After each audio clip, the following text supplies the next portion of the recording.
Hi friends, welcome to Viji's lifestyle. இன்னைக்கு இந்த வீடியோல வெங்காயம் பூண்டு யூஸ் பண்ணாம டொமேட்டோ சட்னி எப்படி பண்றதுன்னு நம்ம பார்க்க போறோம். சோ வாங்க வீடியோக்குள்ள போலாம். வீடியோக்குள்ள போறதுக்கு முன்னாடி என்னோட சேனலை இப்போதான் ஃபர்ஸ்ட் டைம் பார்க்குறீங்கன்னா மறக்காம சப்ஸ்கிரைப் பண்ணிடுங்க. கூடவே இருக்க அந்த நோட்டிஃபிகேஷன் பெல் ஐக்கனை கிளிக் பண்ணிடுங்க. ஸோ அப்போ தான் நான் ஃப்யூச்சரில் அப்லோட் பண்ணுற வீடியோஸ்லாம் நீங்கள் தவறாமல் பார்க்க முடியும். இந்த சட்னி பண்ணுறதுக்கு ஒரு பேனில் ஒரு 3 ஸ்பூன் அளவுக்கு நம்ம ஆயில் ஆட் பண்ணிக்கலாம்.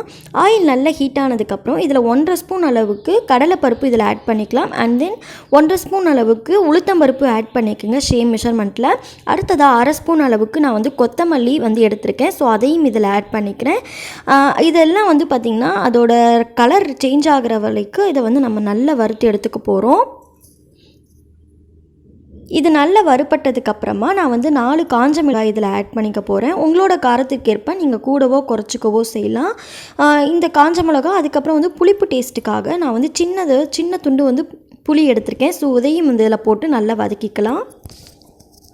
இது எல்லாமே நல்லா வதங்கினதுக்கப்புறமா நம்ம தக்காளி ஆட் பண்ணிக்கலாம். நான் மீடியம் சைஸாக 2 தக்காளி எடுத்திருக்கேன். ஸோ அதை இதில் ஆட் பண்ணிவிட்டு இதை நல்லா சுருண்டு வர அளவுக்கு இதை நம்ம நல்லா வதக்கி எடுத்துக்கலாம். இதில் வெங்காயம் பூண்டு இது ரெண்டுமே சேர்க்க தேவையில்லை. நமக்கு இது தக்காளி ஆட் பண்ணியிருக்கோம், கடலைப்பருப்பு உளுத்தம்பருப்பு இதெல்லாம் ஆட் பண்ணியிருக்கிறதால நமக்கு அதோட டேஸ்ட் ரொம்ப ரிச்சாக இருக்கும். அதுக்கப்புறமா இதில் கொஞ்சமாக பெருங்காயத்தூள் ஆட் பண்ணிக்கோங்க. ஒரு பிஞ்ச் அளவுக்கு பெருங்காயத்தூள் ஆட் பண்ணிக்கோங்க. இந்த அளவுக்கு நல்லா சுருண்டு வந்ததுக்கப்புறமா நம்ம ஸ்டவ் ஆஃப் பண்ணிட்டு ஒரு 5 மினிட்ஸ் இதை ஆற விடுங்க.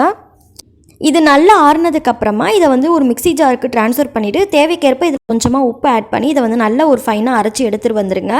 அரைச்சி எடுத்து வந்ததுக்கப்புறமா இதை ஒரு பவுலுக்கு ட்ரான்ஸ்ஃபர் பண்ணிவிட்டு இதை நம்ம தாளிப்பு கொடுக்க வேண்டியது தான். தாளிப்புக்கு கொஞ்சமாக நார்மலாக நம்ம தாளிப்பு கொடுப்போம் இல்லையா, கடுகு உளுத்தம்பருப்பு கருவேப்பிலை இந்த மாதிரி தாளிச்சிட்டு அதுக்கப்புறம் இதில் ஆட் பண்ணிட்டா நம்மளோட டொமேட்டோ சட்னி ரெடி ஆகிடுச்சு. கண்டிப்பாக நீங்களும் வீட்டில் ட்ரை பண்ணி பார்த்துட்டு உங்களோட ஃபீட்பேக்கை கூட ஷேர் பண்ணிக்கோங்க. இந்த வீடியோ உங்களுக்கு பிடிச்சிருந்ததுன்னா லைக் பண்ணுங்கள், ஷேர் பண்ணுங்கள், மறக்காமல் என்னோட சேனலை சப்ஸ்கிரைப் பண்ணிவிடுங்க. தேங்க்ஸ் ஃபார் வாட்சிங். தேங்க்யூ.